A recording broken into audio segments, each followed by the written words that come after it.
So this guy is in big trouble.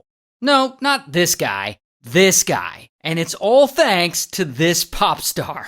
Let me explain. Now the pop star, her name's Sabrina Carpenter.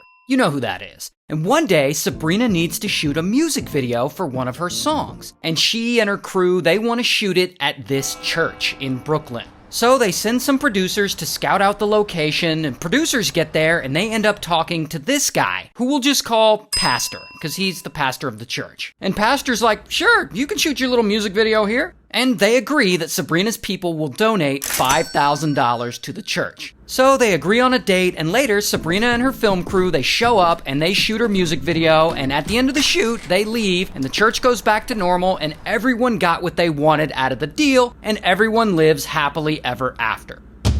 Until sometime later, Sabrina's music video finally drops. And like all of her other music videos, it blows the f*** up, getting over 100 million views on YouTube. Now, in this video, you can see Sabrina dancing around and singing in the church. And supposedly, some of her movements in the video are provocative. But to be honest, that doesn't really look all that provocative to me, but whatever, it's not my church. Regardless, I guess the video somehow makes its way over to the bishop of the church, and the bishop is pissed. And I guess a lot of the church leaders are pissed too, and they're all clutching their pearls like, oh my heavens! And so Bishop goes and he demotes Pastor and strips him of his pastoral duties, partly for giving Sabrina permission to shoot a music video in the church. Then the bishop also has to, I guess, re-bless the church. Like, here's a picture of him throwing holy water all over the place. I guess Sabrina's dancing somehow unblessed it, and so now he has to re-bless it.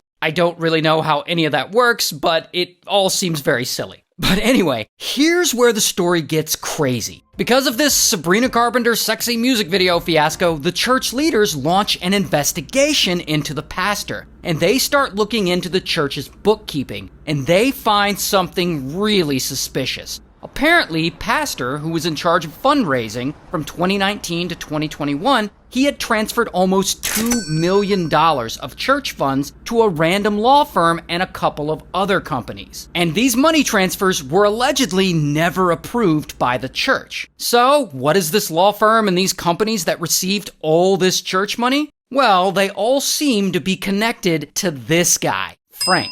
And Frank is the former chief of staff for this guy, who we'll call Mayor Eric. Now, Mayor Eric just so happened to be running for mayor of New York City between 2019 and 2021. The same time those $2 million money transfers were made. So it looks like the church was illegally funneling money to the mayor during his mayoral campaign. And so now, boom, the feds gotta get involved because this seems like a much bigger issue than Sabrina's sinful dancing in the church. And so the feds investigate. They investigate Mayor Eric, they investigate the pastor, and they find that allegedly Mayor Eric had been accepting bribes in exchange for favors. Not only that, he also, allegedly, he had friends of his, like the pastor, loaning out money to companies who would then have their employees make donations to Mayor Eric's campaign, all of which is illegal. And so the feds start accusing Mayor Eric and the pastor of essentially defrauding New York City out of $10 million,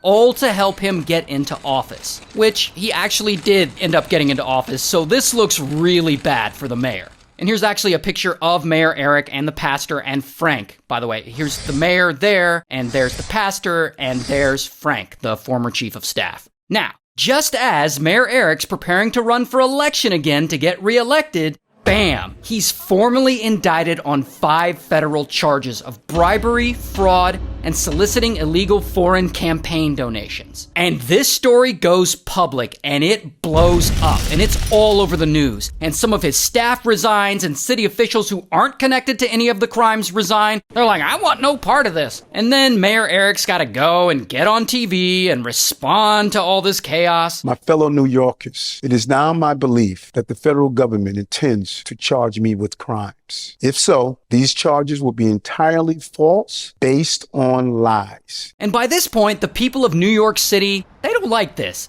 They don't like Mayor Eric anymore. He seems shady. And they're like, dude, you're corrupt. You gotta step down. And even members of his own political party start calling on him to resign. It would be best for Mayor Adams to step aside. But Mayor Eric sees all this pushback and he's just like, nah, bro. And he stays in office and he continues to be mayor. Not only that, he's currently in the process of running for re-election, so he is definitely not backing down. Meanwhile, Sabrina Carpenter's over here and she's laughing about the whole thing. Should we talk about how I got the mayor indicted, or? Now, we're gonna pause this story for a second because I need to talk about this guy again, Luigi.